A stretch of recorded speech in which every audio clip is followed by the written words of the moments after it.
The Omega? You would disgrace our entire bloodline for an Omega? I never promised her anything, she assumed. You do not understand what you are asking. His werewolf has killed men for standing too close. It bows to no one. It obeys nothing.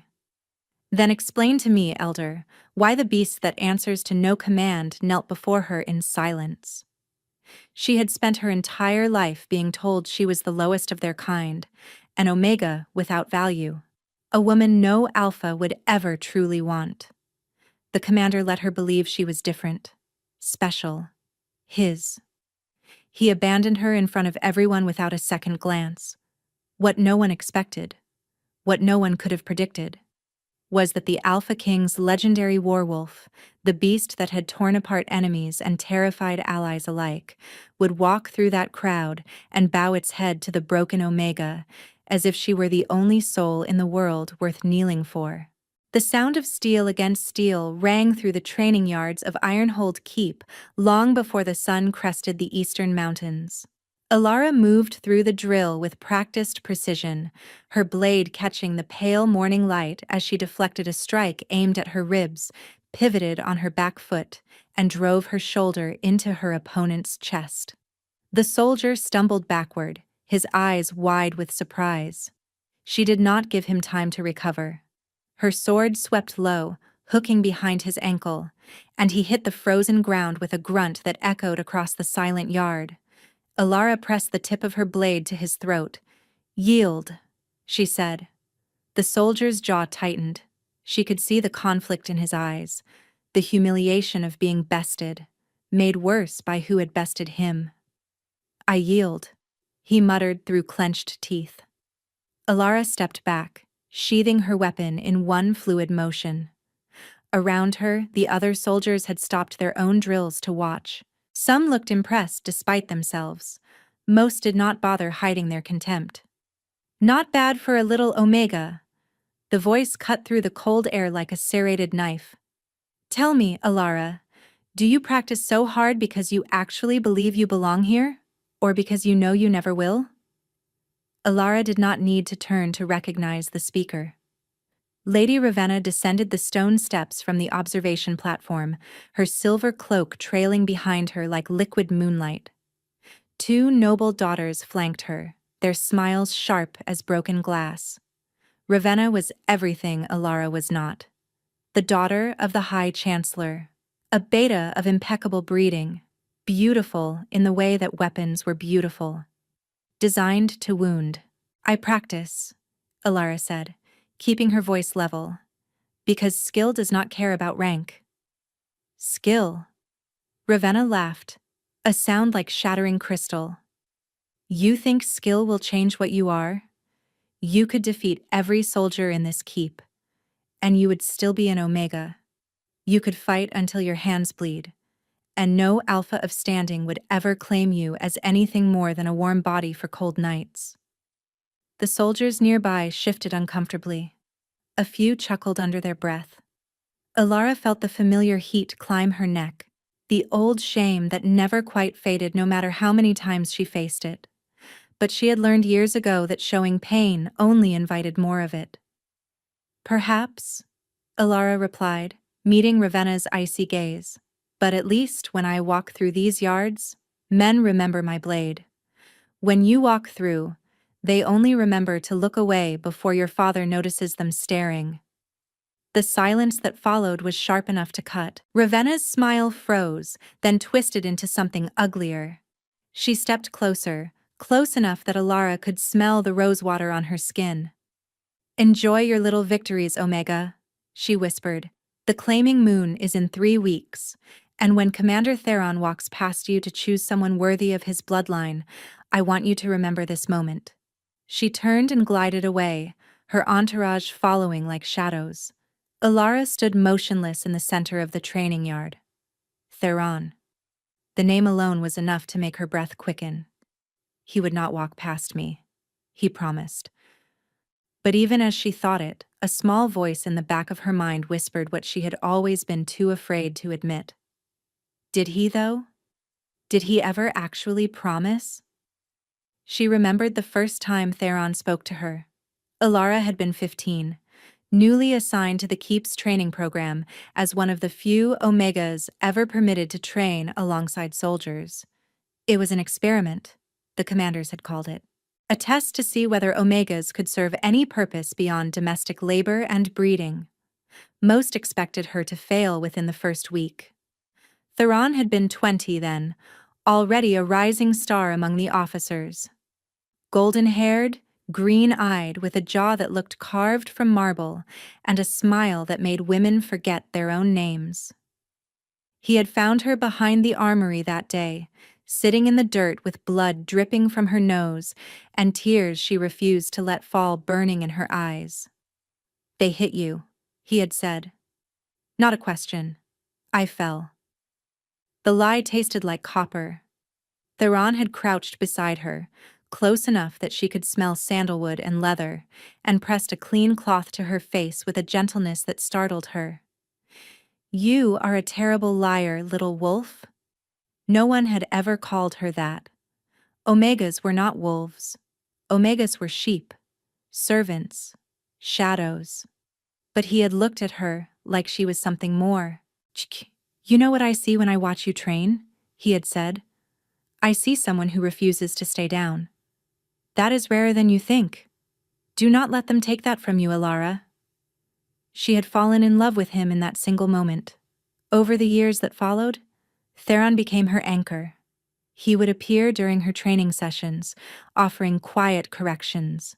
He would sit beside her during mess hall meals when no one else would. He would find her in the gardens after particularly brutal days and make her laugh until the weight on her shoulders felt lighter. He never kissed her, never made declarations, never spoke of claiming or mating or futures built together. But there were moments. Moments when his hand lingered on her lower back as he guided her through a sword technique. Moments when his gaze found hers across crowded halls and held, just a heartbeat too long. Moments when he leaned close to whisper something meant only for her. "You are not like the others," he told her once, standing together on the battlements as the sun melted into the horizon. "You see that, do you not? You have never been like the others." Ilara had believed him. She had gathered every glance, every touch, every whispered word like precious stones, building a treasury of hope she guarded with her whole heart. "He sees me. He values me. When the time is right, he will choose me." She ignored the weeks when he disappeared, returning with stories of diplomatic visits to other territories with eligible beta and alpha daughters. She ignored the way certain women looked at her with knowing pity. She ignored the fact that in 8 years, Theron had never once spoken of her to his family, never acknowledged her publicly beyond friendly mentorship. "He is careful," she told herself. "He is protecting both of us until the time is right." But sometimes, late at night when sleep would not come, Ilara wondered if she was building a castle out of mist. The Alpha King arrived at Ironhold Keep on a morning thick with fog. Ilara was crossing the main courtyard when she heard the horns, 3 long blasts that signified royalty. She pressed herself against the colonnade with the other lower-ranked residents, watching as the massive iron gates groaned open. The king's procession entered like a slow-moving storm. 50 mounted warriors in black armor rode in perfect formation, their cloaks bearing the crimson sigil of the royal house, a wolf's head split by a jagged crown. And at the center of it all, mounted on a warhorse the color of midnight, rode Alpha King Soren. Ilara had heard stories about him her entire life. The widowed king, they called him, though he had never actually taken a mate. The silent sovereign. The man whose beast was so powerful, so uncontrollable, that he had not shifted in nearly 5 years for fear of the destruction his wolf would cause. Seeing him in person was different from hearing tales. Soren was tall, even-seated, broad across the shoulders in a way that spoke of years wielding heavy weapons. His hair was black, cut short, and his face looked as if it had been carved by someone who valued severity over softness.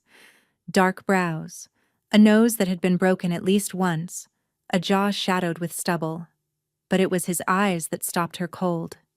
Even from this distance, she could see they were not quite right. Not the warm amber of most alphas, but something colder. The color of frozen lakes under moonlight. And they were looking directly at her. Ilara's stomach dropped. It was impossible. She was one face among dozens pressed against the colonnade. There was no reason for a king to notice her. But he was looking at her.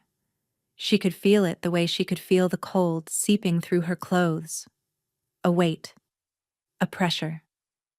Then the moment broke. Soren looked away, his attention drawn by the keep commander who had rushed forward to greet him, and Ilara released a breath she had not realized she was holding.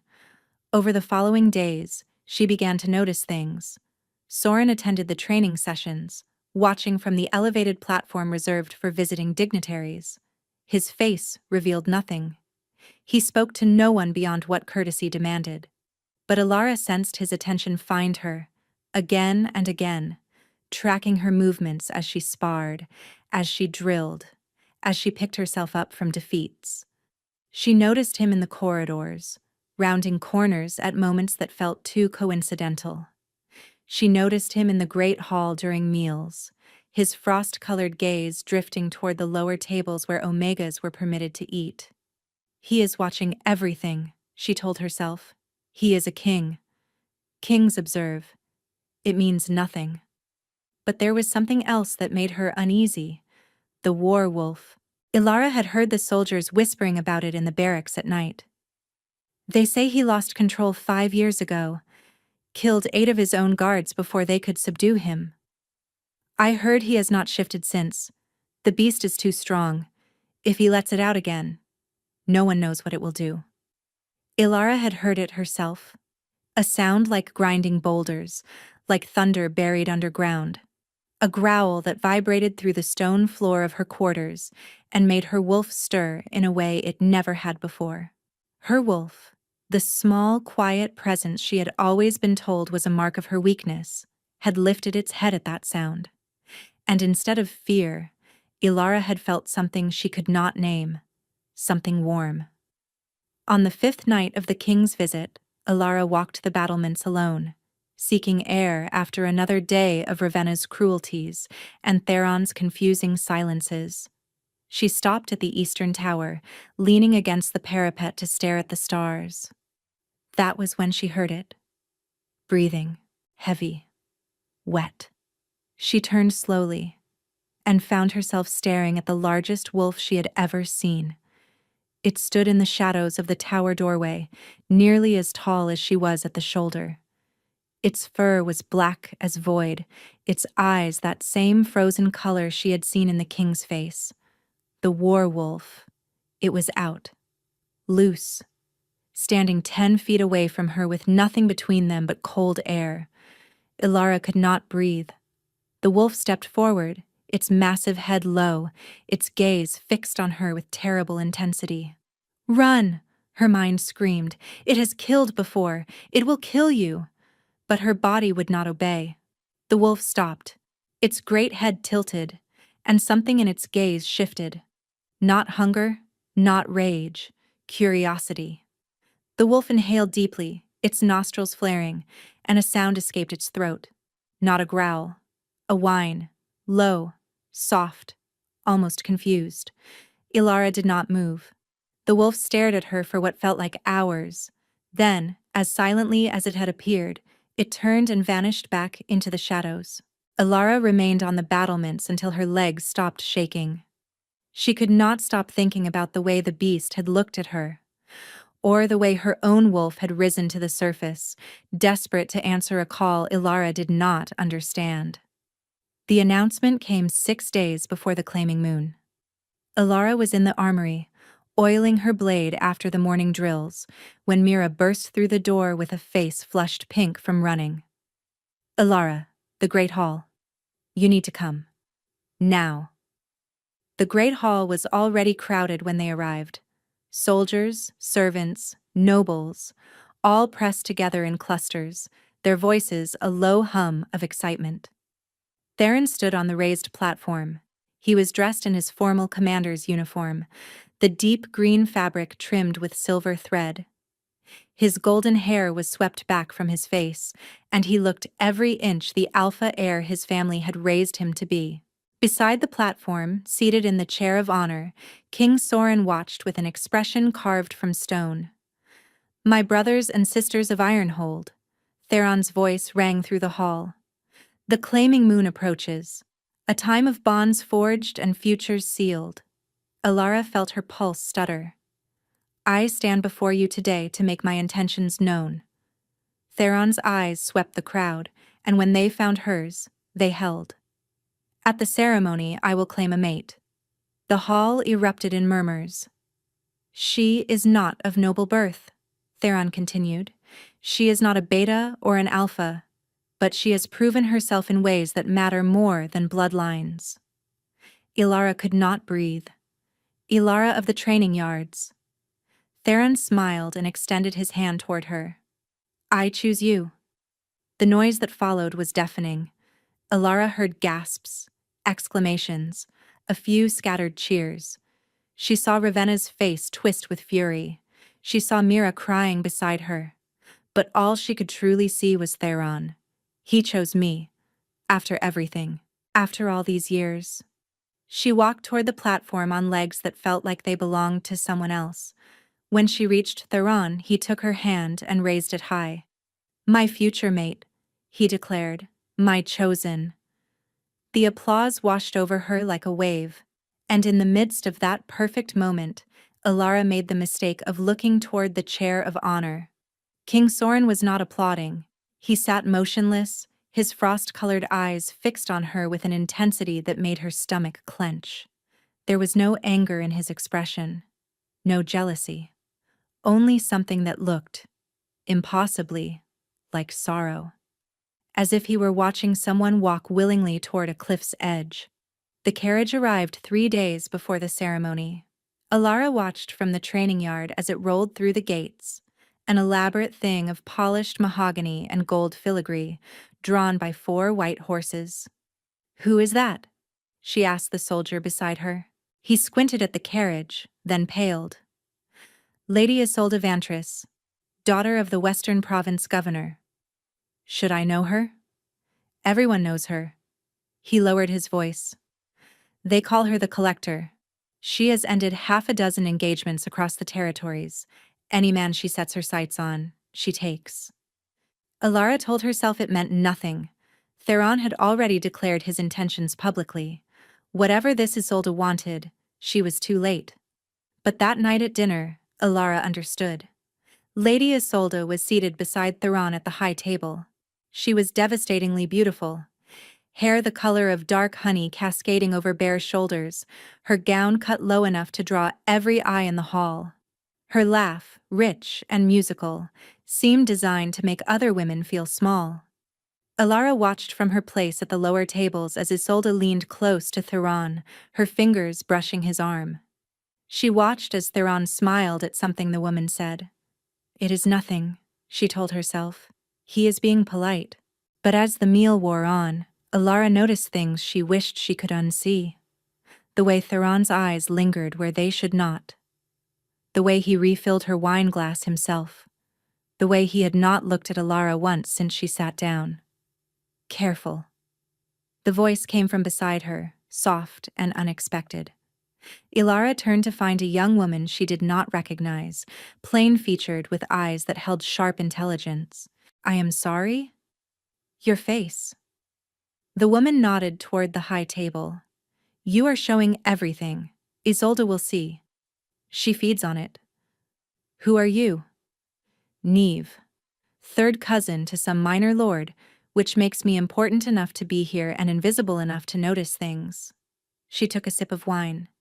"Isolde arrived this morning and asked 3 different servants about the Omega commander Theron had promised himself to. She knows your name. She knows your history." Ilara's stomach turned to ice. Theron already declared his intentions. She cannot. Declarations are not bonds. Until the ceremony is complete, nothing is sealed. Neve's voice held no cruelty, only tired certainty. And Isolde has 3 days to work. Why are you telling me this? Neve was quiet for a moment. Because I watched someone I cared about lose everything to a woman like Isolde once. No one warned her in time. She stood, brushing crumbs from her skirt. Now you have a warning. What you do with it is your own affair. She disappeared into the crowd. At the high table, Isolde whispered something in Theron's ear. He laughed, and did not look at Alara for the rest of the night. She found him in the eastern corridor. Or perhaps he found her. Alara had been walking without destination, trying to escape the weight of her own thoughts, when she turned a corner and nearly collided with King Sorin. Your Majesty. She stumbled backward, bowing hastily. Forgive me. You are troubled, he said. It was not a question. I am fine, Your Majesty.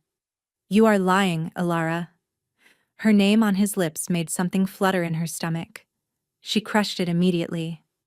With respect, my troubles are not the concern of the crown. Perhaps not. Sorin took a step closer, and Alara had to fight the urge to retreat. But I find myself concerned nonetheless. Why? The question escaped before she could stop it. Sorin was silent for a long moment. In the torchlight, the sharp angles of his face looked almost soft. Before I came here, I received reports of an Omega who trained with soldiers, who refused to accept the limitations her rank imposed, who bled and suffered and rose again every single time. His eyes held hers. I wanted to see if those reports were true. They did not do you justice. Your Majesty. Sorin. The correction was soft, but firm. When we are alone, you may call me Sorin. She did not know what to do with the way her pulse suddenly quickened. I am to be claimed in 3 days, she heard herself say. By Commander Theron. Something flickered across Sorin's face. A muscle tightened in his jaw. I am aware. Then you understand why this conversation is inappropriate? I understand many things. He stepped closer still, close enough that she could smell pine and smoke and something wilder beneath. I understand that Theron made his declaration after Lady Isolde's arrival was announced. I understand that he has spent the last 2 days at her side while you eat alone. I understand that a man who truly valued what he had would not need a rival's presence to remind him of it. The words struck like arrows, each one finding its mark. You do not know him, Alara whispered. I know men like him. Sorin's voice dropped lower. They collect devotion like trophies. They make promises their courage cannot keep. And when the moment comes to stand beside their words, they discover that comfort matters more than honor. Theron is not. Then I hope I am wrong. Sorin stepped back, and the sudden distance felt like a loss she had not expected. I hope he proves worthy of what you have given him, but if he does not... He paused at the corner of the corridor, looking back at her over his shoulder.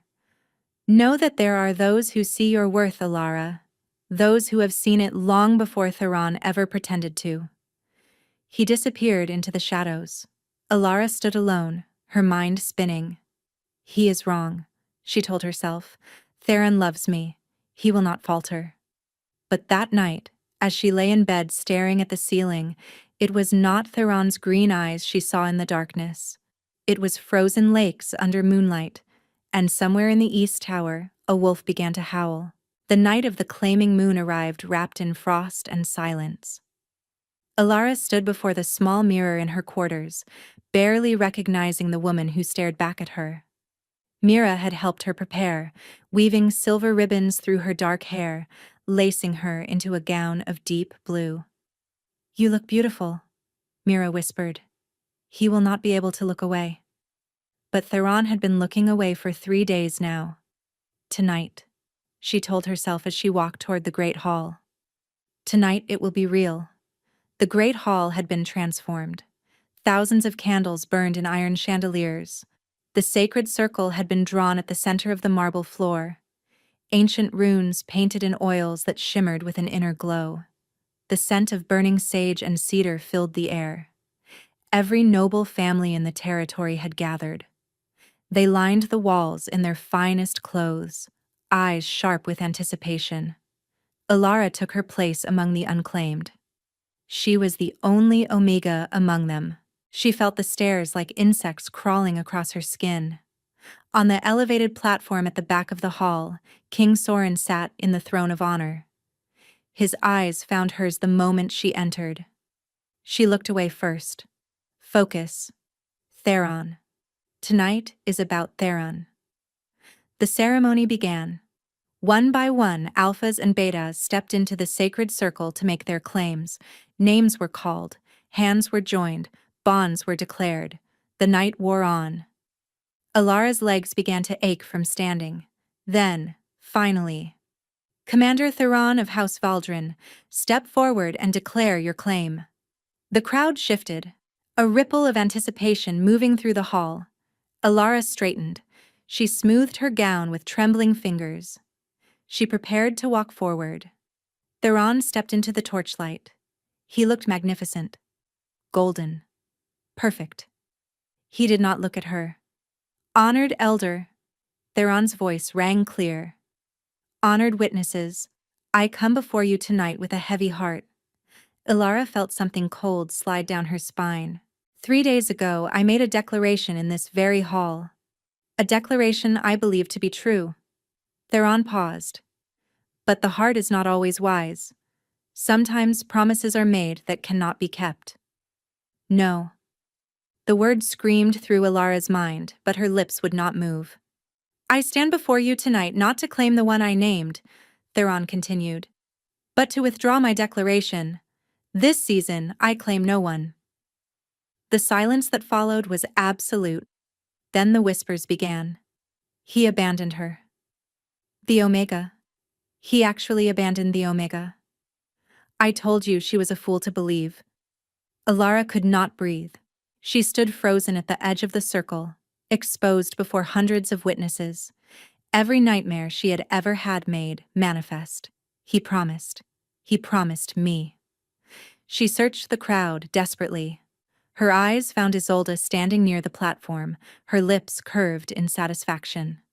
Found Ravenna, not bothering to hide her triumphant sneer. Found Theron, who still would not meet her gaze, already stepping back from the circle. Move, she commanded herself. Walk away. Do not let them see you break. But her body would not obey. She was going to shatter right here, in front of everyone. And then the growl began. It started low, so low that Alara felt it before she heard it.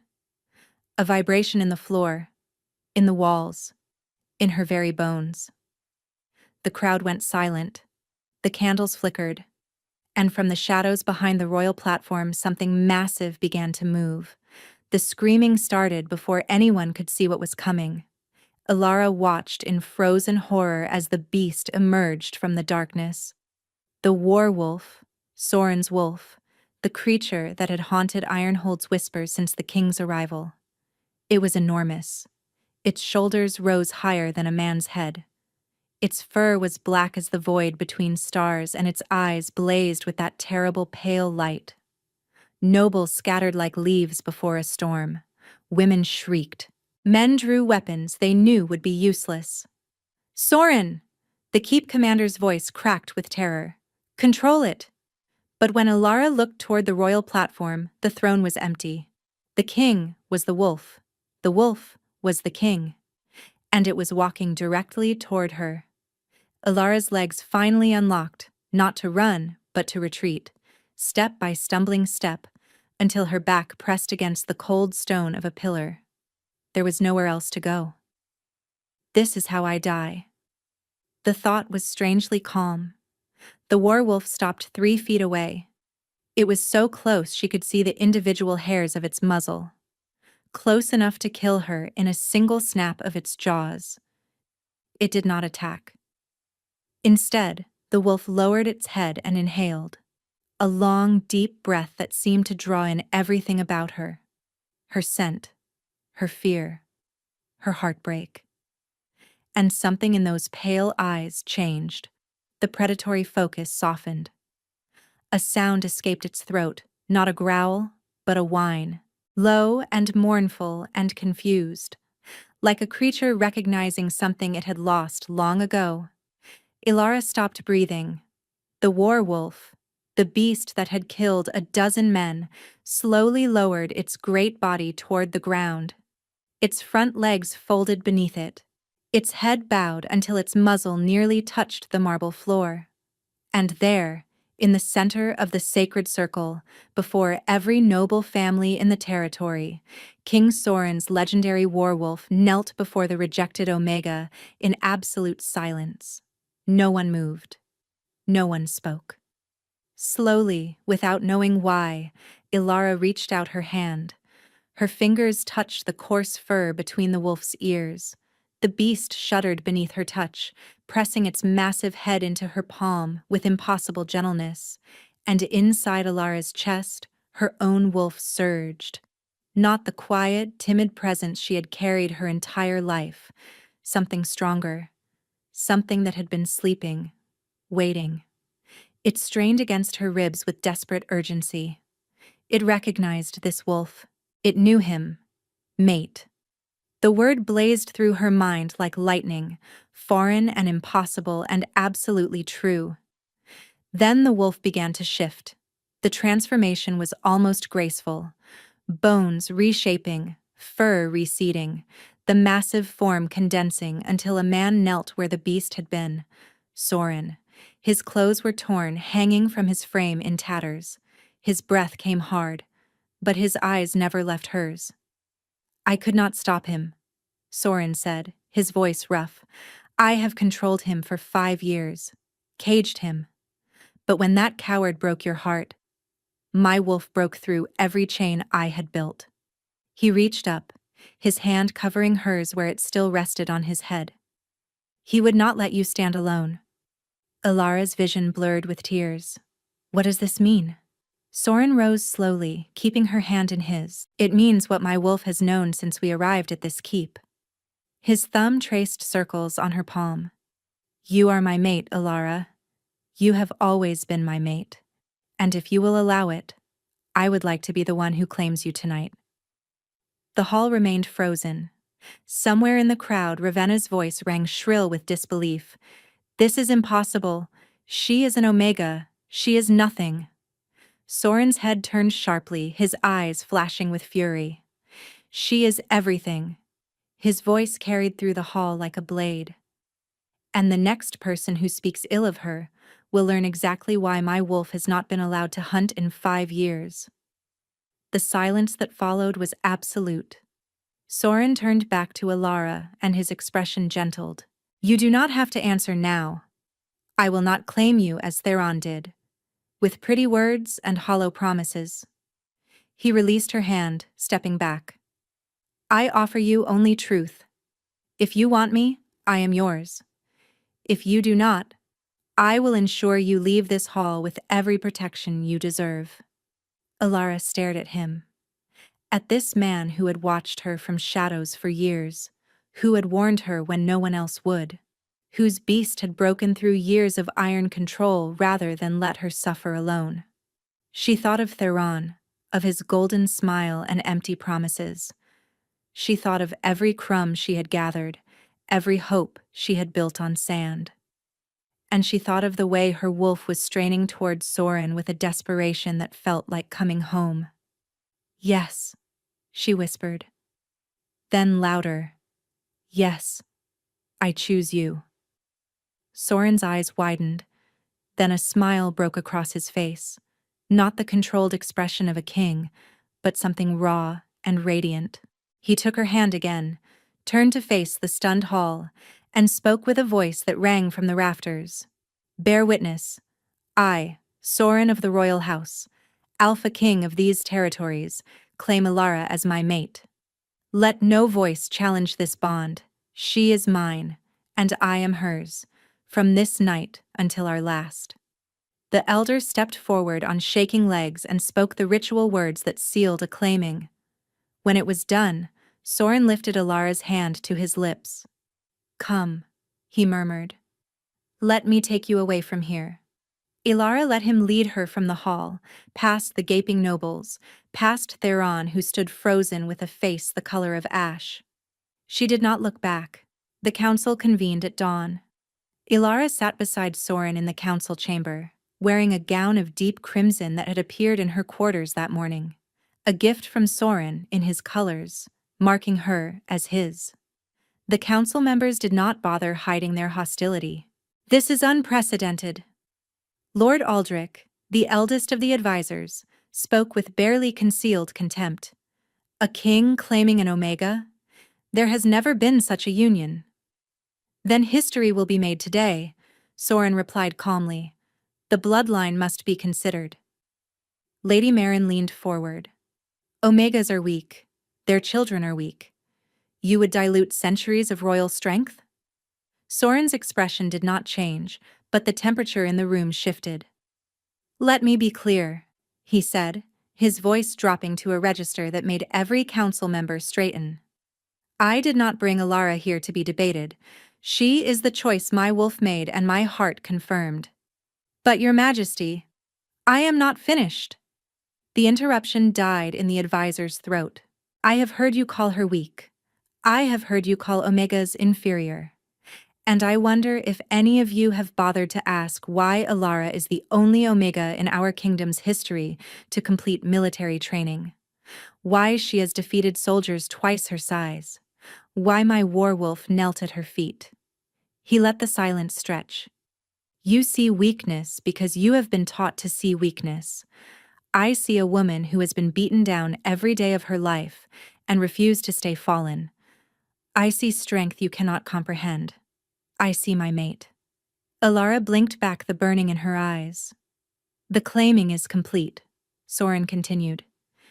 Sealed by the old laws. Ilara is your queen. You will treat her as such. And if any of you speak of her with disrespect again, you will no longer hold seats at this table. He took Ilara's hand openly. Now, is there any other business to discuss? There was not. That night, Soren found her in the gardens. Ilara had needed air, needed space. She wandered the moonlit paths until she found a bench beside a frozen fountain, and there she sat, staring at the stars. She heard his footsteps before she saw him. May I join you? She nodded, and he settled beside her, close enough that she could feel his warmth. They sat in silence for a long moment. You defended me today, Ilara said finally. You threatened your own council for me. I told them the truth. Why me? The question had been burning inside her since the claiming. You are a king. You could have anyone. Soren was quiet, his jaw working as if fighting with himself. Do you know why my wolf was so difficult to control? He asked finally. Why I stopped shifting 5 years ago? Ilara shook her head. Because he was waiting. His eyes met hers. I did not understand it then. I thought he was simply wild. But the truth was simpler. He was waiting for you. And every day that passed without finding you, he grew more restless. He reached out, his fingers brushing her cheek. When I arrived at Ironhold and saw you, my wolf went still. For the first time in years, he was at peace. He knew Ilara. He knew before I did. And you? Ilara whispered. What do you know? Soren leaned closer, his forehead nearly touching hers. I know that I have watched you from a distance for weeks, telling myself it was curiosity. I know that every time Theron touched you, my wolf wanted to tear him apart. I know that when he abandoned you, something in me broke, and all the chains I had built were not enough. His breath was warm against her lips. I know that I love you, Ilara. Not because my wolf chose you, but because I have seen your heart, and it is the most beautiful thing I have ever known. Ilara closed the distance between them. The kiss was soft at first, two people learning each other. But then Soren's hand slid into her hair, and Ilara's fingers gripped his tunic, and something ignited. She felt his wolf rise to meet hers, felt her own wolf surge in response, felt the bond between them tighten into something unbreakable. When they finally pulled apart, both breathing hard, Soren rested his forehead against hers. "I have waited for you my entire life," he murmured. Alara smiled, and for the first time in as long as she could remember, it felt real. "Then stop waiting," she whispered. "I am here." The change began 3 weeks later. Ilara woke in the middle of the night with fire in her veins. Not pain, not exactly, but heat. A burning that started in her chest and spread outward until every inch of her skin felt alive. She gasped, throwing off the blankets, her body trembling. Her wolf was thrashing inside her like a caged storm. "Soren!" His name came out as a ragged whisper. Soren. He was there in moments, bursting through the connecting door in nothing but sleep pants, his eyes wild with concern. "Ilara." "What?" He stopped, his nostrils flaring. "Gods, you're sent." "Something is happening." She could barely speak through the waves of sensation. "My wolf. She is changing." Soren crossed to her side, his hands cupping her face. "You are changing, Ilara. That is impossible. Omegas do not. You are not an ordinary Omega." His voice was fierce. "Your wolf was dormant, waiting for the right catalyst." "What catalyst?" "Me." Soren pressed his forehead to hers. "The mate bond. It has unlocked something inside you." Another wave of heat crashed through her, and Alara cried out. "Do not fight it," Soren said urgently. "Let it happen. I am here." Alara closed her eyes and surrendered. The transformation was nothing like she had imagined. It was rebirth. She felt her bones break and reform, felt her muscles rebuild stronger, felt her senses expand until she could hear Soren's heartbeat, smell the love radiating from his skin. When it was over, she opened her eyes and saw the world as a wolf. Soren had shifted beside her, his war-wolf standing massive and dark, watching her with eyes filled with wonder. Alara looked down at herself. Her wolf was not small. She was large. Not as big as Soren's beast, but far larger than any female wolf she had ever seen. Her fur was pure silver, gleaming in the moonlight like polished steel, and her eyes. When she caught her reflection in the window glass, she saw that her eyes were burning, gold, pure, molten gold, swirling with inner light. Knowledge flooded her mind, not from outside, but from deep within, as if her blood itself carried memories that had slept for generations. Ancient blood, the first wolves, the true wolves, sleeping in your line for 1,000 years, waiting for the bond that would wake it.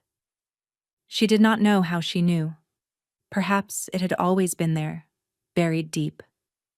Soren's wolf approached slowly, reverently, and touched his muzzle to hers.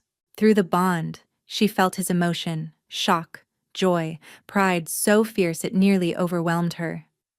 "You were never an Omega," his voice echoed in her mind. "You were always more. They just could not see it." Alara let out a howl, long and clear and triumphant, and felt the last piece of herself finally slide into place. The court assembled a week later for the formal presentation. News had spread through the kingdom like wildfire. The Omega Queen had shifted. Her wolf was silver. She carried the ancient blood that had not been seen in 1,000 years. By the time Alara walked into the great hall on Soren's arm, half the nobility of the realm had gathered to witness. She wore white and gold, the colors of the ancient line, a deliberate change from the crimson that had marked her as Soren's claimed mate. Today she stood not only as his queen, but as something the kingdom had thought lost forever. The thrones at the head of the hall had been modified. A second seat, equal in size and grandeur to Soren's, now stood beside the king's chair. Her chair, her place. As they walked down the center aisle, Ilara saw faces she recognized. Lord Aldrich, who had called her weak, stood with his head bowed and his hands trembling. Lady Ravenna looked like she had swallowed something rotten, her eyes unable to meet Ilara's. Isolde was not present. She had fled back to the western province the morning after the claiming, and there, standing in the back of the hall, was Theron. "Do you want me to have him removed?" Soren murmured. "No." Ilara's voice was calm. "Let him watch." They reached the thrones and turned to face the assembly. "Nobles of the realm," Soren's voice rang through the hall. "You have heard the stories. Today, you will see the truth." He turned to Ilara and nodded. She stepped forward and let her wolf rise. The shift was effortless now. One moment she was a woman in white and gold. The next, she was a wolf of pure silver, her golden eyes blazing with ancient power. The gasps that filled the hall were deeply satisfying. Ilara threw back her head and howled. It was a declaration, a claiming of her own, a statement that she had arrived, that she had survived, that she was exactly where she was meant to be. When she shifted back, Soren was beside her in an instant, wrapping a robe around her shoulders. "Behold your queen," he said to the silent hall. "Ilara of the ancient blood, my mate, my equal, my heart." One by one the nobles began to kneel. Lord Aldrich first, then Lady Meren, then dozens more, a wave of submission spreading through the hall until only one figure remained standing. Theron. He stood alone, his face a mask of conflicting emotions. Ilara met his eyes across the sea of kneeling bodies. She saw regret, pain, the dawning understanding of exactly what he had thrown away. For a moment she almost felt sorry for him. Then she remembered standing alone in the sacred circle, humiliated before everyone she knew. The pity faded. Theron finally lowered his head and sank to his knees. Ilara turned away from him. She had wasted enough years looking in his direction. Soren took her hand and led her to the thrones. They sat together, side by side, equals in every way that mattered. "How does it feel?" he murmured. Ilara looked out at the hall full of kneeling nobles, at the kingdom that was now hers to help rule, at the future that had seemed impossible just weeks ago. "It feels," she said slowly, "like waking up from a very long sleep." Soren smiled, that rare, radiant smile that still made her breath catch. "Then welcome to the morning, my love." He lifted her hand to his lips. "Welcome to the rest of your life." And somewhere deep inside her, where her wolf now rested in contented peace, Ilara felt the last of her old wounds finally close. She had spent her whole life being told she was less than. She had spent years loving someone who saw her as an option, a fallback. But she had never been less than. She had been more, more than they could see, more than they could understand, more than she herself had ever dared to believe. And now, seated beside the man whose beast had bowed to her broken heart, she was finally, irrevocably, exactly where she belonged.